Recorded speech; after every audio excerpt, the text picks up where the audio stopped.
The virtual classroom, a synchronous form of e-learning, has been embraced by many organizations in their attempt to promote workforce learning while trying to cut travel time and costs associated with face-to-face instructor-led training. However, many of those responsible for creating and implementing the virtual classroom are new to this form of multimedia learning and as such fall into the trap of assuming that synchronous classrooms are simply recreations of traditional classroom settings.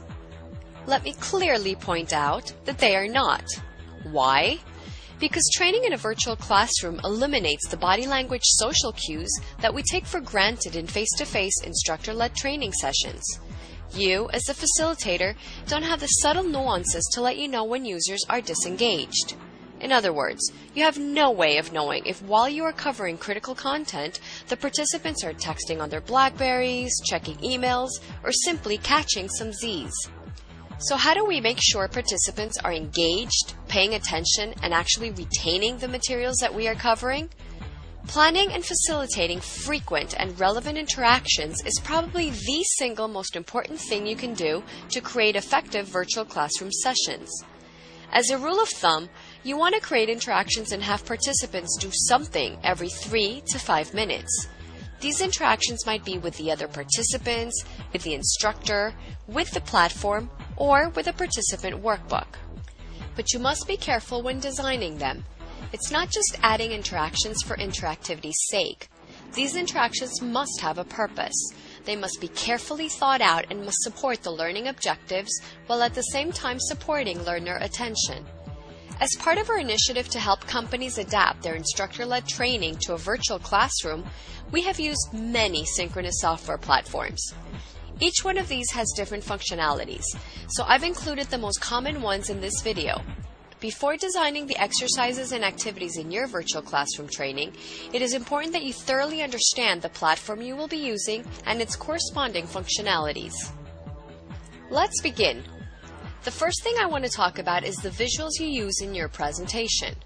In the synchronous virtual classroom, visuals in conjunction with your voice are the main tool you will use to engage participants, communicate content, and promote active learning. First and foremost, when designing virtual classroom materials, limit the amount of text used on the screens and opt for visuals. But be careful, visuals can improve attention and learning or they can detract from learning. A large number of visuals in instructional materials serve no useful learning function but are simply decorative. We need to make sure that the visuals we use are relevant and appropriate for the audience and that they support the instructional objectives. In other words, we don't want to overload the learner with irrelevant visuals and unnecessary audio that will hinder the learner's ability to process new content in ways that result in the storage of new skills and knowledge in long-term memory. Let's discuss the use of whiteboards.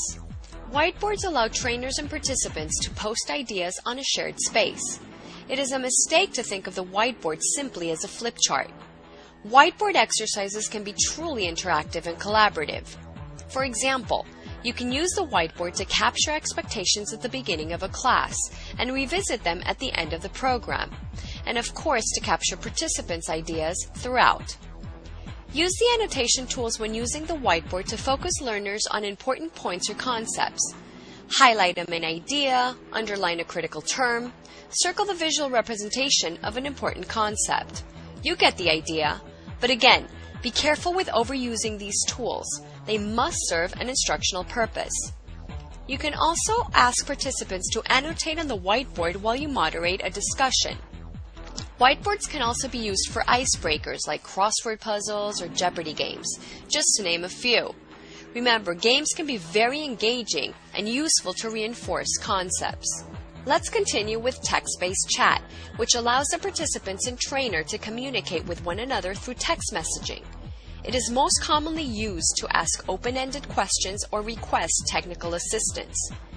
Chat exercises engage those learners who need to stay active. Using chat ensures that everyone can have his or her opinion heard by at least the trainer, if not everyone in the classroom. If participants are chatting about content-related ideas, it can provide clues to the trainer. Perhaps the content presented is too difficult for some in the audience. If there is a sharp increase in text communication, it is probably a good time to wrap up your thoughts, take a break, or review the information presented. To create collaborative exercises using chat, you can use it as a brainstorming tool where participants share as many ideas as possible in a short period of time. You can use it to copy and paste pre-written questions and exercise instructions that you want to use, or to have participants answer questions directly in the chat. Just a tip here though, to maximize participation, ask participants to type in their answers but not press send until you say so. Breakout rooms offer an excellent way to increase participant engagement. They are used just as you would use them for any small group activity in the face-to-face classroom.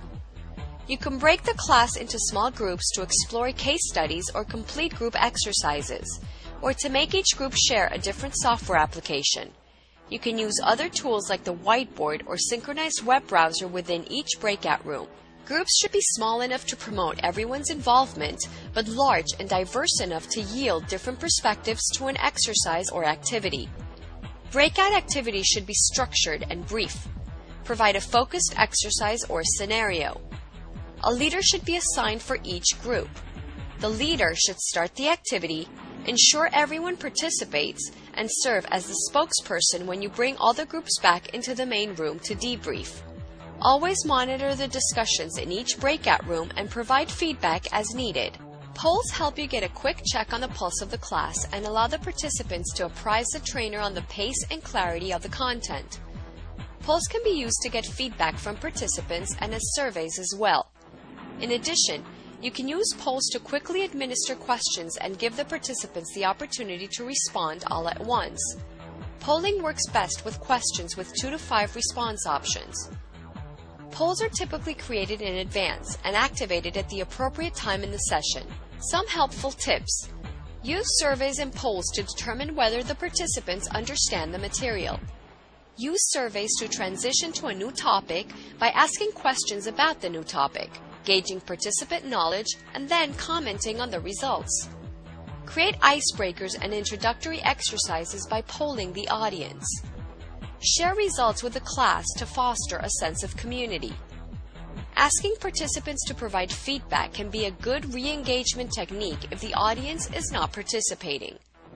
And anonymous feedback allows participants to be honest without worrying about repercussions. Adding the ability to hear other participants adds another level of potential engagement.